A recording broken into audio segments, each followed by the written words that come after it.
അങ്ങനെ തെരഞ്ഞെടുപ്പുമായി ബന്ധപ്പെട്ട സജീവ ചർച്ചകളൊക്കെ നടക്കുകയാണ്. തെരഞ്ഞെടുപ്പിൽ ഓരോ പാർട്ടികളും ഓരോ മുന്നണികളും വളരെ സജീവമായി കൊണ്ടിരിക്കുന്ന ഒരു സമയം കൂടിയാണ്. അപ്പോൾ CPM-നെ സംബന്ധിച്ചിടത്തോളം 2 ടേം വ്യവസ്ഥയിൽ ഇളവ് വരുത്തുമെങ്കിലും നിലവിലെ MLA-മാരിൽ ചിലരെങ്കിലും മാറി നിൽക്കേണ്ടി വരും എന്നുള്ള സൂചനകളാണ് പുറത്തുവരുന്നത്. കഴിഞ്ഞ തവണ ടേം വ്യവസ്ഥയിൽ തട്ടി വീണ്ടും മത്സരിക്കാനുള്ള അവസരം നഷ്ടപ്പെട്ട ചിലർ ഇത്തവണ വീണ്ടും രംഗത്തിറങ്ങും. നിലവിലെ MLA-മാരെ കുറിച്ച് പൊതുവെ നല്ല അഭിപ്രായമാണെങ്കിലും ചിലരുടെ പ്രവർത്തനത്തിൽ മുഖ്യമന്ത്രിക്കും പാർട്ടിക്കും അത്ര തൃപ്തി പോരാ എന്നുള്ള വിവരങ്ങൾ കൂടിയാണ് പുറത്തുവരുന്നത്. വിജിൻ വായാന്തോട് അതിന്റെ വിശദാംശങ്ങൾ നൽകും.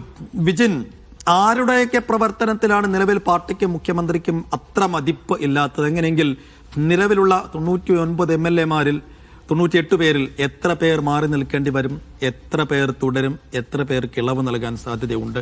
CPM-നകത്തെ ചർച്ചകൾ എങ്ങനെയൊക്കെയാണ്?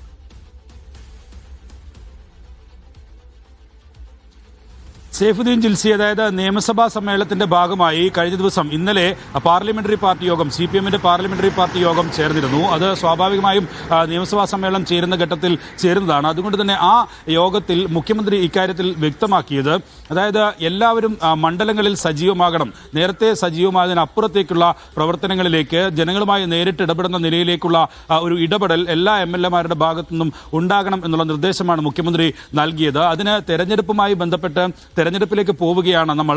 അതുകൊണ്ട് തന്നെ ആരൊക്കെ മത്സരിക്കും, ആരൊക്കെ മത്സരിക്കില്ല എന്നുള്ള കാര്യം പിന്നീട് തീരുമാനിക്കാം. അത് പാർട്ടിയാണ് തീരുമാനിക്കേണ്ടത്. എന്തായാലും എല്ലാ MLA-മാരും നിലവിൽ സജീവമായി കൊള്ളുക എന്നുള്ള നിർദ്ദേശം നൽകിയിട്ടുണ്ട്. ചിലരൊക്കെ വീണ്ടും മത്സരിക്കും, ചിലരൊക്കെ ഒരുപക്ഷെ മാറ്റപ്പെടാം എന്നുള്ള കാര്യവും ഒരു സൂചനയും മുഖ്യമന്ത്രി ഈ യോഗത്തിൽ നൽകുകയും ചെയ്തിട്ടുണ്ട്. എന്തായാലും ഇക്കാര്യത്തിൽ നിലവിൽ CPM-ന്റെ ഒരു തീരുമാനം, CPM കേന്ദ്ര കമ്മിറ്റി ഉൾപ്പെടെ ചേർന്നപ്പോൾ അത് സംസ്ഥാന കമ്മിറ്റി തീരുമാനിക്കട്ടെ എന്നുള്ളതാണ് വ്യക്തമാക്കിയിട്ടുള്ളത്. എന്തായാലും CPM-ന്റെ തീരുമാനം 2 ടേം വ്യവസ്ഥ ഇത്തവണ പാലിക്കേണ്ടതില്ല. കഴിഞ്ഞ തവണത്തെ പോലെ ഒരു സുരക്ഷിതമായി വിജയിച്ചു കയറാനുള്ള ഒരു സാഹചര്യം നിലവിലില്ല. കാരണം തദ്ദേശ തെരഞ്ഞെടുപ്പിലെ തിരിച്ചടി ഉൾപ്പെടെയുണ്ട്. അങ്ങനെയെങ്കിൽ മുതിർന്ന നേതാക്കളെ ഉൾപ്പെടെ വീണ്ടും സജീവമായി രംഗത്തിറക്കേണ്ടി വരും. പല നേതാക്കളും വീണ്ടും മത്സരത്തിന് ഇറങ്ങേണ്ടി വരും എന്നുള്ളൊരു സൂചനയാണ് CPM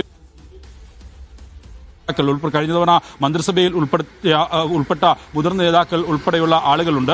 അവരെയൊക്കെ വീണ്ടും തിരിച്ചു കൊണ്ടുവരേണ്ട സാഹചര്യമുണ്ട് എന്നുള്ളതാണ് CPM എന്തായാലും ഇപ്പോൾ നിരീക്ഷിച്ചിട്ടുള്ളത്. അതിന്റെ അടിസ്ഥാനത്തിലാണ് നിലവിൽ സജീവമാകാനുള്ള നിർദ്ദേശം MLA-മാർക്ക് നൽകുമ്പോഴും ചിലർക്ക് മാറ്റമുണ്ടാകും എന്നുള്ള തീരുമാനത്തിലേക്ക് CPM എത്തുകയാണ്. അത് പൂർണ്ണമായും ഏതൊക്കെ മണ്ഡലങ്ങളിൽ ഏതൊക്കെ MLA-മാർ എന്ന കാര്യത്തിൽ തീരുമാനമെടുത്തിട്ടില്ല. MLA-മാരുടെ പ്രവർത്തനവുമായി ബന്ധപ്പെട്ട ഒരു റിപ്പോർട്ട് പാർട്ടി തന്നെ തയ്യാറാക്കിയിട്ടുണ്ട്. അതിന്റെ അടിസ്ഥാനത്തിലായിരിക്കും ആരൊക്കെ മാറണം, ആരൊക്കെ തുടരണം എന്ന കാര്യത്തിൽ തീരുമാനമെടുക്കുക. എന്നാലും CPM-ഉം ഇക്കാര്യത്തിൽ തെരഞ്ഞെടുപ്പിലേക്ക് സജീവമാകാനുള്ള നിർദ്ദേശമാണ് നിലവിൽ MLA-മാർക്ക് നൽകിയിട്ടുള്ളത്. ഒപ്പം തന്നെ മത്സരിക്കാൻ സാധ്യതയുണ്ട് എന്ന് കരുതപ്പെടുന്ന ആളുകളോടും പല മണ്ഡലങ്ങളിലും സജീവമാകാൻ ആവശ്യപ്പെട്ടിട്ടുണ്ട് എന്നുള്ളതാണ് ഇപ്പോൾ മനസ്സിലാക്കുന്നത്. എന്തായാലും നിലവിലുള്ള MLA-മാരിൽ 2 ടേം പൂർത്തിയാക്കിയവരും 3 ടേം പൂർത്തിയാക്കിയവരും ഒക്കെ ഉണ്ട്. അവരിൽ ഒക്കെ ഒരു മാറ്റമുണ്ടാകും എന്നുള്ളതാണ് നിലവിൽ ഇപ്പോൾ പ്രതീക്ഷിക്കുന്നത്. പക്ഷേ 2 ടേം വ്യവസ്ഥ അത് കർശനമായി നടപ്പിലാക്കാൻ എന്തായാലും CPM ഇത്തവണ ഒരുങ്ങില്ല. കാരണം വിജയം മാത്രം മുന്നിൽ കണ്ട് മുന്നോട്ട് പോയാൽ മതി എന്നുള്ളൊരു തീരുമാനത്തിലേക്കാണ് എത്തിയിട്ടുള്ളത്. അതിന്റെ ഭാഗമായിട്ടാണ് ഇന്നലെ ചേർന്ന പാർലമെന്ററി പാർട്ടി യോഗത്തിൽ ഇത്തരമൊരു നിർദ്ദേശം മുഖ്യമന്ത്രി മുന്നോട്ട് വെച്ചത്. സൈഫുദ്ദീൻ.